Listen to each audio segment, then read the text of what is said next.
This is TLV1. TLV1 radio. Great mixture. I like television. This is still V1. This is Tel Aviv is a beautiful city. Great city, great radio. TLV1. This is TLV1.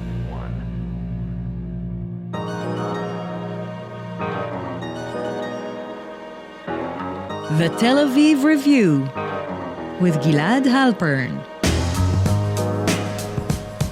Hello and welcome to the Tel Aviv Review program dedicated to the word, to the thought and to debate. I'm your host Gilad Halpern, and every week I'll be engaging in close encounters of the intellectual kind with writers, researchers, documentary filmmakers, or simply people who have done something to make our lives a tad more interesting. And on our show today, our first guest will be Dr. Ephraim Chamiel, lecturer and scholar of Jewish thought in the modern era. He's the author of The Middle Way, The Emergence of Modern Religious Trends in 19th-Century Judaism, that has recently been published in English by Academic Studies Press.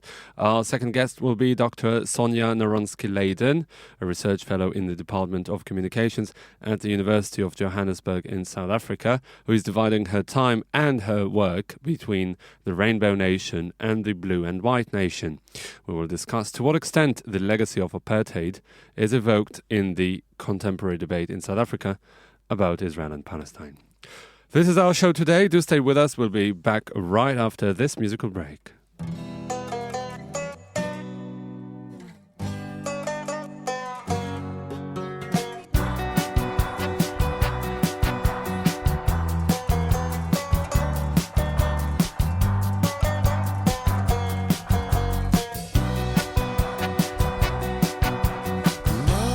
Lach, YechidaUzi.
אל תתערבי.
תתערבי.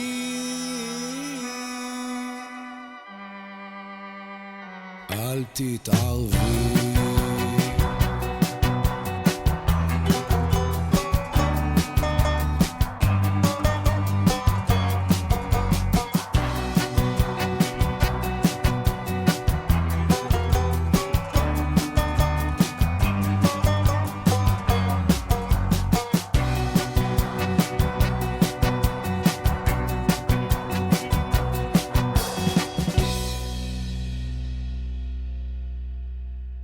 You're listening to the Tel Aviv Review here on TLV1. I am Gilad Halpern. Welcome back. I am now joined here in the studio by Dr. Ephraim Chamiel.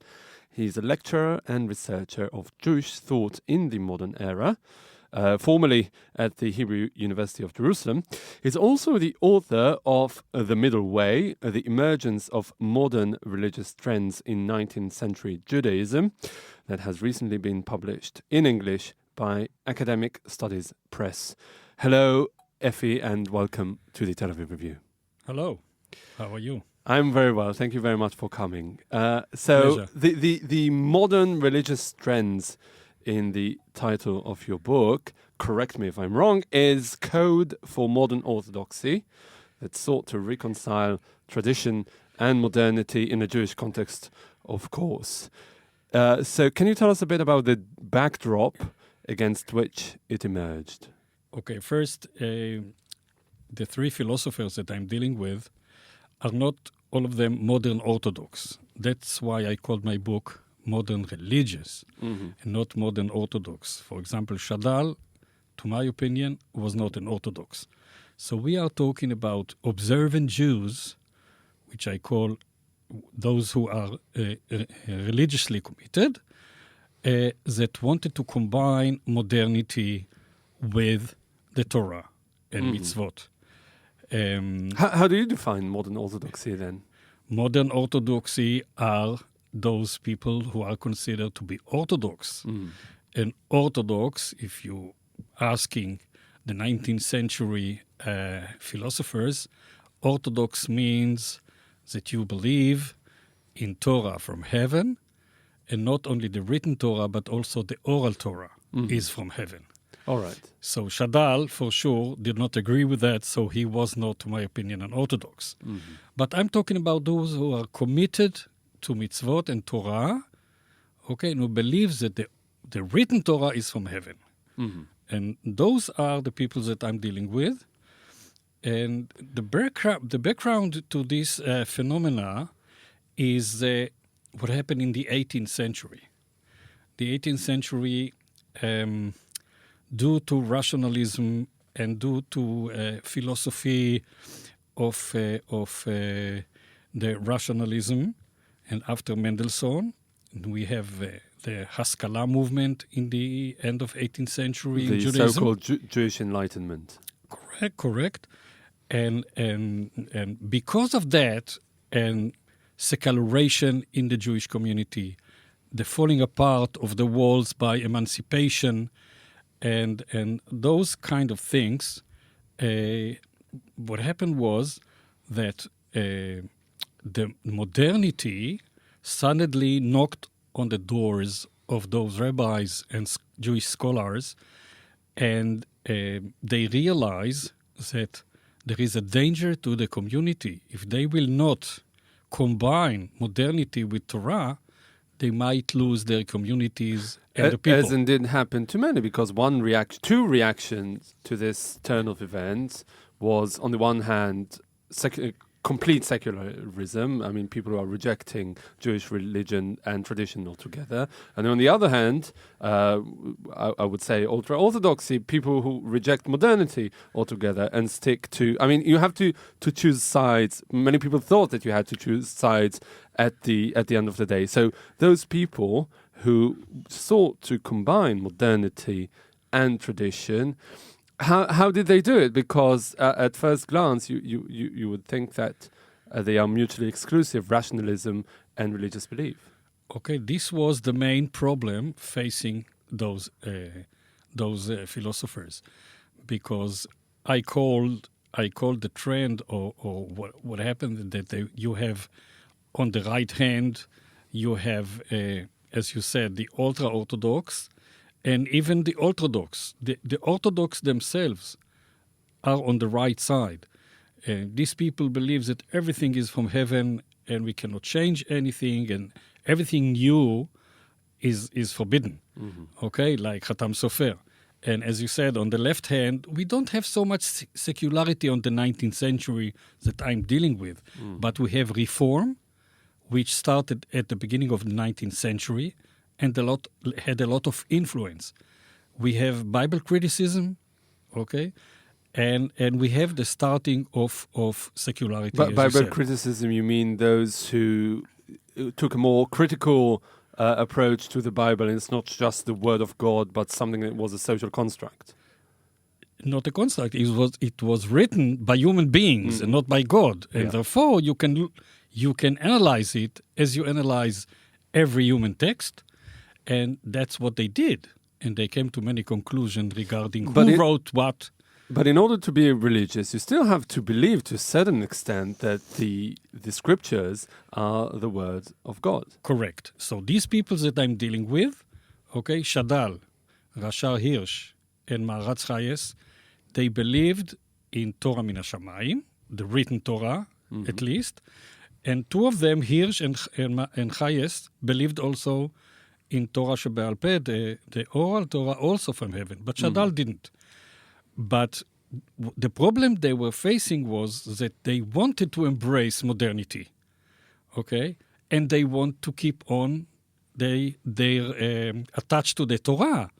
So they had to find a middle way. That's why I'm calling my book The Middle Way. Yeah. These people walked in a middle way, and each one of them has his own way of combination. Right. I'd like you to elaborate about this for now. The striking thing about these three men, Rabbi Samson Raphael Hirsch, Samuel David Lutato, and Rabbi Tzvi Hirsch Chayes, is that they were contemporaries. They worked pretty much around the same time, the mid-19th century, beginning to mid-19th century, but completely separately. Correct. In three different countries, in three different cultural realms. Can you tell us a bit about what are the main themes of each one, and where do they overlap, where do they differ?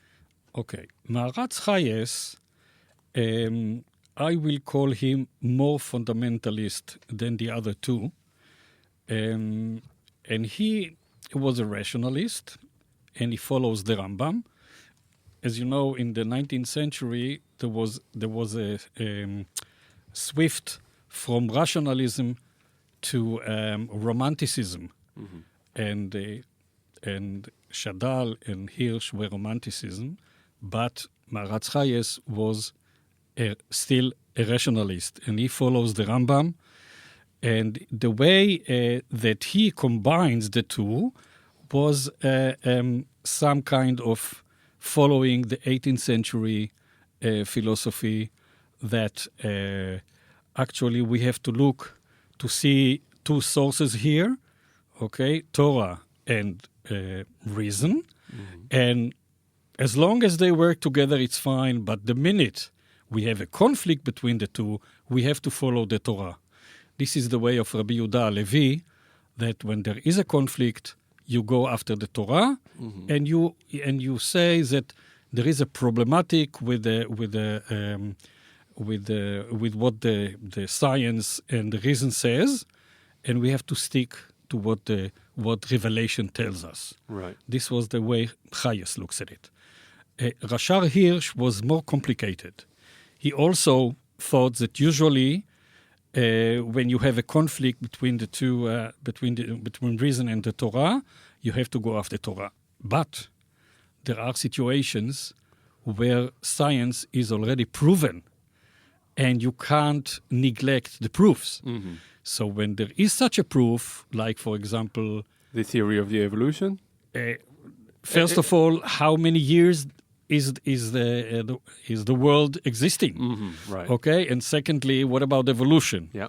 So the more proofs that you have, it makes it problematic to follow Revelation. So in this case, he says we will have to go after the Rambam and say that we have to try to explain what Revelation says. So if there is something in the Torah that contradicts, we'll have to explain it. So we shouldn't take it at face value. Right.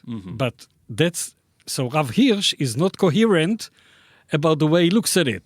Usually he goes after the revelation, but when there is a conflict proven, then you make commentary on the Torah to say that it's not what it says, it's not what it looks, and you explain it. Now Shadal was even more complicated. He developed his opinion through the years. To begin with, he thought like the Rambam, and later on, he decided that these two areas are completely different. The Torah is dealing with one issue, is relationship between man and God, and science and reason, they are dealing with what's between man and nature, and man. So it's two separate things. But later on, he developed what I call the double truth. The double truth position says that there are two sources of truth, and they are contradicting each other, and we have to live with it. Okay? Is that what you're saying, that he's not an Orthodox per se? Because for him, the truth of the Torah is not all-encompassing and doesn't apply to every aspect of life? To him, the Torah's target is not to tell us philosophical truth, but to make us good people. So it has a moral, ethical purpose. Therefore, you cannot find philosophic truth in the Torah. So the Torah and science might contradict, and we have to live with it. It's not... Okay, I would like to ask you, according to your estimate, does all this hold water? It seems to me like the flip-flopping and trying to find a way out of the challenging questions of the real crux of the contradiction here. That's because your point of view is from the outside. Right. They didn't feel anything. They didn't feel that they are apologetics. We, from outside, we can judge them, and we can say, well, they were all apologetics, more or less. To my opinion, Shadal was less apologetics because he was facing the real problematic, and he agreed that there is a real conflict. Okay, as we call it, there is a stira, contradiction between science and philosophy and reason and what the Torah tells us. He didn't want to go after the illusion that everything can be solved easily. Therefore, he said, well, there is a contradiction. This is not apologetics. There is a contradiction, but we have to live with it. And in the sphere of God, it combines. Right. But our mind, because we are in a flesh body, our brain is actually flesh, and it's subject to lust and to egoism.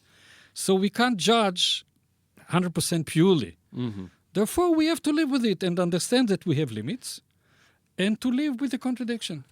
I want to go back to it in a second, but ask you first, why did you choose those three philosophers in particular, and how do they differ from, for example, another famous example, Moses Mendelssohn, who himself dealt with his issues of how to combine the modern lifestyle and Jewish tradition?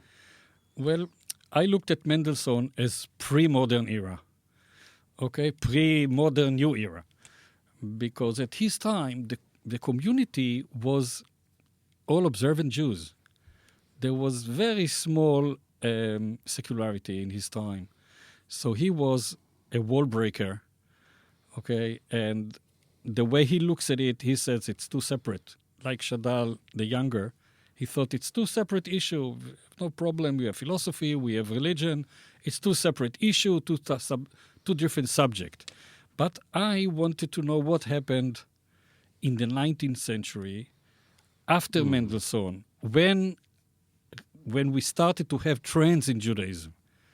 Trends in Judaism started in the 19th century. Right. They started with the Reform movement, and then as a rejection, we have the Orthodoxy, the ultra-Orthodoxy as a counterbalance.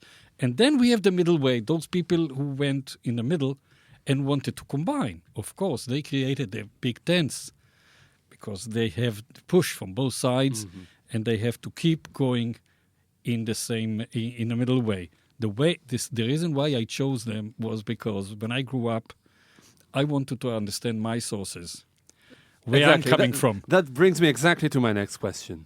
And I'd like you to elaborate on it first, but let me put it to you. Do the themes that emerge from Hirsch, Luzzatto, and Chayes, are they still the underlying themes of, I'd call it, modern Orthodoxy, just as an easy way out, as an easy solution? Are they still the underlying themes of this trend, this current in Judaism? I believe yes. I believe that these three people are the basics that we in the 20th and 21st centuries are following in their steps. All philosophers who came in the 20th and 21st centuries, like Rav Soloveitchik, and Rav Kook and Hermann Cohen and Rosenzweig and Leibovich and others, they are all following in their footsteps, okay, and in starting to understand the way they are going to combine it. Leibovich, for example, believes that these are two separate issues. They cannot contradict because they deal with different subjects. Okay, Rav Kook thinks that we have two polars. Okay, that we have to in dialectic situation.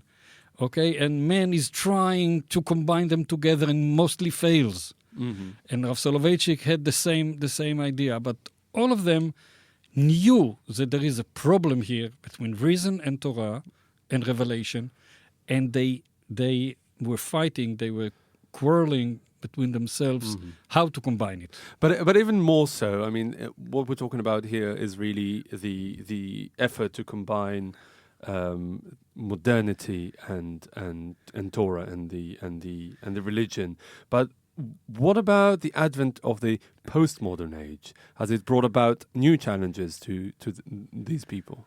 And the followers? I'm not dealing with the modern, with the postmodern No, but what situation. Is, according to your experience, as someone who's coming from that community and from that current? Okay, listen, I'm dealing in my book with other problems, like between other religions, like Muslims and Christianity. How was the relations to them? How is the relations to the woman in Judaism? Okay, how do we relate to Bible criticism? How do we relate to scholar studies? Okay, secular studies in our curriculum in the religious schools. All these problems continue also now in the 21st century. Right. So now we have to deal with a new problem, which is the postmodernity, which tells us really that there is no truth at all. Yeah. We cannot focus on any truth. Each group has its own narrative, and there is no actual real truth. This is a real problem for Orthodoxy in particular. So this is another problem. So Shadal, for example, he was the first in the 19th century to say that there are two truths. There is the truth of revelation and the truth of the Torah. Yeah. And they are contradicting each other. So he is forecasting what's going to happen in the 21st century, or actually in the mid of the 20th century, when we have postmodernity, which says to us, there are several truths. You can't tell someone that he is false, and you have the right in yourself. So you have to be more modest. Right. I'd like to ask you a question about the fact that it took place within Judaism, because Judaism has proven very resilient to challenges from the outside. It has always found a way to reinvent itself. Do you see this as perhaps a particularly Jewish phenomenon? I wouldn't like you to go into any kind of comparison with other religions, but would you say that this modern turn is a particularly Jewish development? I think that it's more Jewish because Judaism is built on dispute. If you look at Judaism from the time of the Mishnah and later on the Talmud and commentators, they are always fighting each other. There is always a dispute, a machloket. And Dissent, and the scholars did not agree, okay? And this is a basic for the Judaism to develop. The other religions, to my opinion, are more strict. There are no many disputes among them, but still, I believe that modernity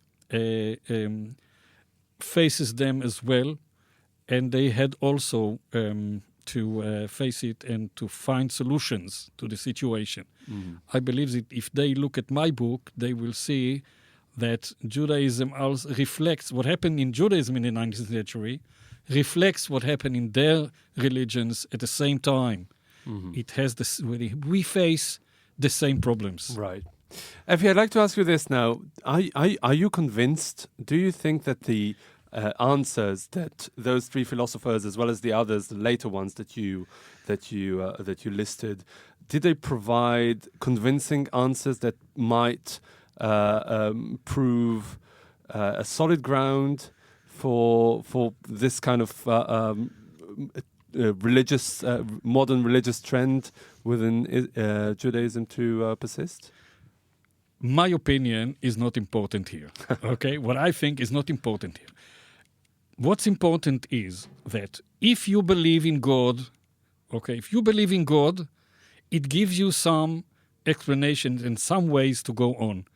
The 20th century and the 21st century are less apologetics and facing situation more openly.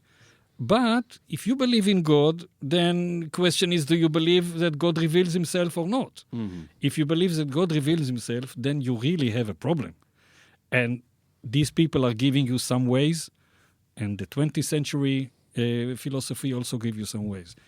If you don't believe in revelations, then you don't have a problem, because then the Torah is human made, and everything is human made. So we have disputes about what human is doing. If you don't believe in God, then you don't have problems at all. Yeah. Because some people believe there is a God, but he doesn't intervene. This is deism. Yes. Okay, and so you tell me what you believe, and I tell you where to look. All right. That's a good place to end this interview. Dr. Ephraim Chamiel, lecturer and researcher of Jewish thought in the modern era, and author of the newly published book, The Middle Way, The Emergence of Modern Religious Trends in 19th Century Judaism. Thank you very much for coming in today. You're welcome. Thank you.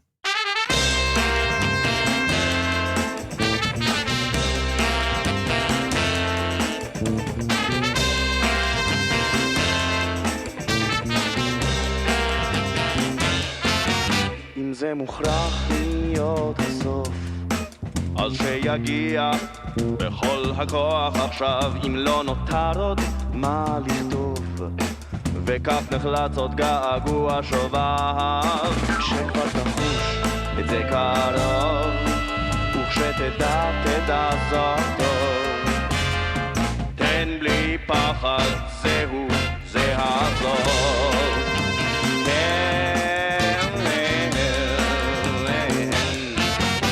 זה מוכרח להיות הסוף, אולי יצליח למצוא את כל התשובות, אם את הכל נוכל לחשוף, ובגאון לשיר את כל השורות, כשכבר אחוש את זה קרוב, וכשאדע זאת טוב, תן בי פחד, זהו זה הסוף. הזמן לא יחדל מלנוע, אין זמן שאינו נמדד, אם זה הפתרון הגנוז, הסוף שלך בלבד, שלך בלבד. אם זה מוכרח להיות הסוף, עד שיגיע בכל הכוח עכשיו, אם החלון הוא זה הנוף,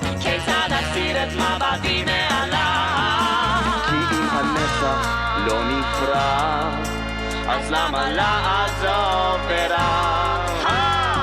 תן בלי פחד, זהו, זה הסוף. בלי פחד, זהו זה הסוף. אין בי פחד, זהו זה הסוף.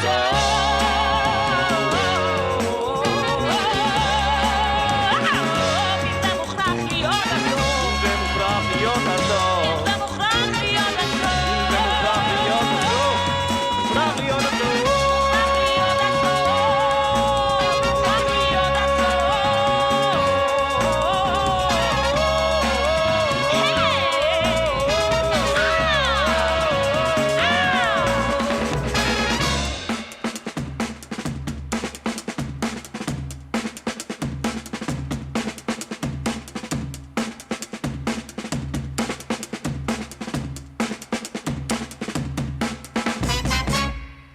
You're listening to the Tel Aviv Review here on TLV1. I am Gilad Halpern. Welcome back. I'm now joined here in the studio by Dr.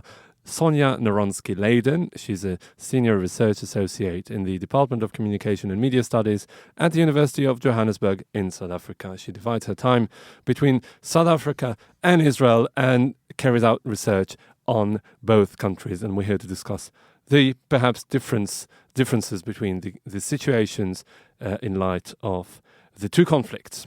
Hello, Sonja, and welcome to the Tel Aviv Review. Thank you very much for inviting me.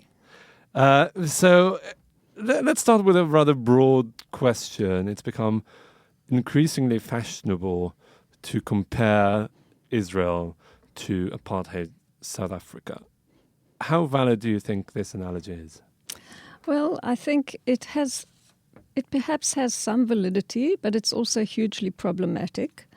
I'll refer you to some of the writing by Ron Greenstein, who's an Israeli who works at Wits University, a sociologist. And although I don't agree with all his work on this issue, I must agree with him that if you're talking about apartheid vis-a-vis Israel, it will have to be apartheid of a special type. Mm-hmm. And that's what he calls it. So basically, apartheid is not, for him and for you, is not a historical episode. It's a theoretical category. Yeah, it's a way of dealing with people mm-hmm. Through various types of segregation, some more valid than others, and generally speaking, in very problematic ways. Right. But then again, people would say conversely that Israel is still, at the end of the day, a buzzing democracy, and that perhaps what's going on in the West Bank is a result of the conflict and perhaps not an essential trait of the government per se, as perhaps it was in South Africa. Okay, now we need to talk about ordinary people and how they take up the issue of being discriminated against and the degree of oppression that they experience in their everyday lives. And I think we're going to run into some problems here. What do you mean? I mean, it's difficult to be an outsider in Israel, particularly if you've born here and you are a Palestinian Arab or an Israeli Arab. Okay, and in South Africa it was quite clear that the rights of the oppressed were usurped and taken away from them. Here it often becomes very obscure. Right. So it's just the level of openness that perhaps is different and not quite the practices themselves. Is that what you're saying? Yeah, to some extent, definitely. Right, I see. But okay, so let's fast forward, as it were, certainly in the South African case, to now, to 2015, 20 years after the fall of the apartheid regime, and South Africa was a big promise that was partially realized. When dealing with the Israeli-Palestinian conflict within the debate, the ordinary debate in South Africa, and I'm not talking only about the leadership level, but I'm talking about the ordinary people in South Africa as part of the media debate. Do they go back to their own experiences under apartheid, whether they're black or white or whatever, and does the apartheid analogy seep into the Israel-Palestine debate in South Africa? I would say that from the point of view of a fair amount of academics involved in post-apartheid struggle polemics vis-à-vis the Israel-Palestine conflict, this is definitely the case. In as far as ordinary South Africans are concerned, that's a whole different kettle of fish. Is it because they don't want to look back on the apartheid era at all, or is it because they just think that the analogy is unhelpful, or that it's just completely unrelated? Well, it depends who you're talking to. Various sectors of the population will probably answer that question in different ways. Mm-hmm. Talking from the perspective of the students that I taught for about 9 years at the University of Johannesburg, they are far less interested in perpetuating or reifying images of apartheid and separateness than are many of their lecturers who are older, strategically pro-Palestinian, particularly at the University of Johannesburg. I see. So basically you're saying that perhaps the older guard, the more intellectual one, more engaged one, is a lot more politicized than the younger students. Those who were very, very young or were born after the fall of apartheid. Politicized in that particular way. There are many black South Africans who have an acute political take on life in South Africa today that doesn't necessarily relate only to the legacy of apartheid. Mm-hmm. By the way, when you said the students that you taught, were you referring to whites or blacks or both? Well, at the University of Johannesburg, if I'm not mistaken, today we have about 50,000 students, of which I would assume 85% are black students, or non-European, if you like.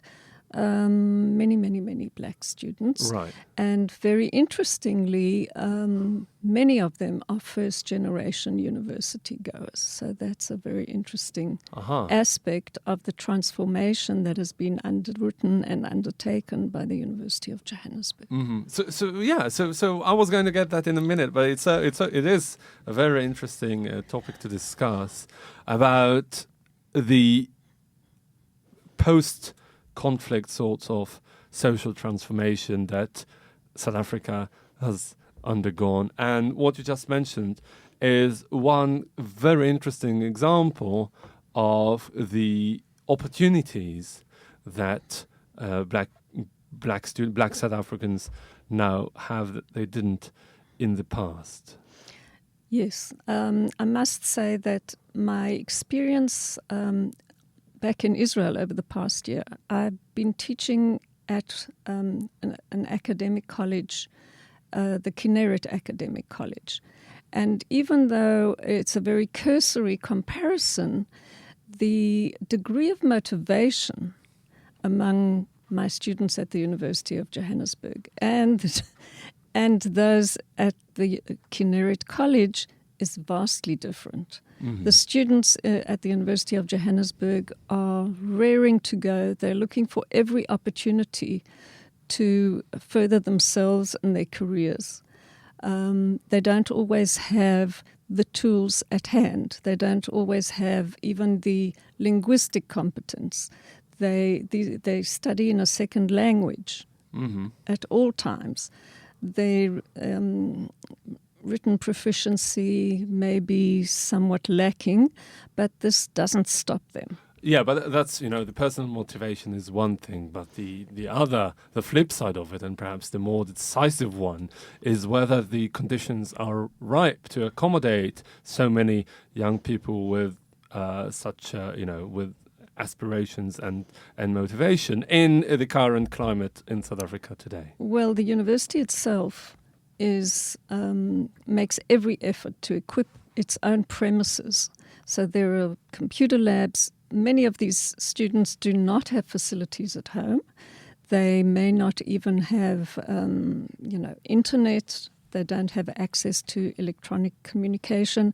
However, they do all have mobile phones, or virtually all have mobile phones, because in South Africa there has been a very pronounced leapfrog effect whereby landlines lag behind tremendously, but young South Africans all use mobile phones. Because they didn't have any form of communication until very Right. recently, until the arrival of Right. mobile phones. So why? I see. How interesting. No, but so is that the reason you, according to your impressions, and the reason why they turned their back on the memory of apartheid and as if I understand you correctly, even proactively refuse to wallow in its effect? Well, I don't know if I would put it as strongly as a refusal to wallow, but they definitely are more interested in focusing their attention and their energies on doing things differently, and they don't seem to bear the grudge that perhaps some of their parents might still bear. And they just want to get on with their lives and make themselves, or give themselves the chance at successful lives. Right. If you look at the Jews, for example, many of them have, I wouldn't say co-opted, but have drawn on the history of being persecuted and oppressed for so long as a source for some sort of universal calling and some joint global struggle for human rights and equality. So, if I understand you correctly, in South Africa, the blacks have a very different take on their own harrowing experiences. Well, I can talk about the cohort of students that I encountered and came into quite close contact with over the 9 years I was there. I must say that I probably taught a good few thousand students because our classes were very, very large. Mm-hmm. In some cases, I had 1,200 students in a first-year course. And thereafter, it would be 800, 700, 600. So I can speak on their behalf to some degree. I wouldn't take responsibility for all young South Africans, but they definitely are less interested in bearing grudges unless it's strategically to their benefit. Right, such as what do you mean? Well, I mean, if it's worthwhile dwelling on the apartheid legacy, because there's something to be gained both financially and ideologically, then they might well do that. No, but in terms of social action, because if we go back to the Jews, they took bearing grudges and turned it on its head as some sort of a progressive kind of motivation. Well, I was struck during my time in South Africa at how conformist black South African students were. Not many of them undertake protests, rioting. Although there have been nasty incidents as far as students being locked out of the premises because there were simply too many students crowding the gates to try and register for the academic year. So on those grounds, there have been huge problems. The actual management, administrative management, but it's not something that I would draw an analogy with in terms of using the past to throw back punches. Mm-hmm. And what about the Jewish community in South Africa? How do they fit the mold? I mean, we mentioned. Yeah, the persecution of the Jews and the oppression of the black South African. So they're kind of, they have a leg in every camp. Yeah, they do straddle sort of two types of ideologies, if you like. Most South African Jews that I came across during this leg of my life are very, very firmly located in the pro-Zionist camp. They are virtually disinterested in the plight of the Palestinians. They support Israeli government or Israeli establishment takes. I know that there have been clashes between embassy representatives and the ambassador and South African government of late, particularly over the past 2 years when the stance has become more and more pronounced anti-Israeli. Right. So, South African Jews, that's where they are. They stand behind Israel as a Zionist state that is not, or is in no way apologetic for the plight of the Palestinians. And they can do that because the apartheid analogy, as I understand from what you said, is not that present in the public debate in South Africa. Well, let's say that the legacy is becoming blurred, the legacy of apartheid. It has been mediated very heavily by Mandela's leadership and the way he chose to welcome, if you like, brotherhood and a shared commonality, and shied away from dissension and conflict, although that too has been heavily criticized by many South African intellectuals. Black intellectuals. Black intellectuals, or non-white, and even white intellectuals. For being too forgiving. For being too forgiving, or uncritically forgiving, if you like. Critically forgiving. Uncritically. Uncritically forgiving. Right. But that's, the power of his leadership, isn't it? That's what brought South Africa to where it is today. Right. I happened to be there when he passed away, and that was it was quite an eye-opener. I was actually packing up to come back to Israel, and there were many public events, including the funeral and the memorial service, and people holding a vigil outside his residence, which was not far from where I lived. And the crew who was engaged in helping me pack up were riveted to the TV at all times because, they were just in awe of the man and what he had achieved. Oh, it's not because of the sign language interpreter? No, definitely not. In fact, I'm sure they weren't even very, very aware of that. Yeah. Okay. That of was the imposter. Right. For those listeners who don't remember that really, really embarrassing moment there. Dr. Sonja Narunsky-Laden, Senior Research Associate at the University of Johannesburg. Thank you so much for coming in today. Pleasure. Thank you. Nelson Mandela.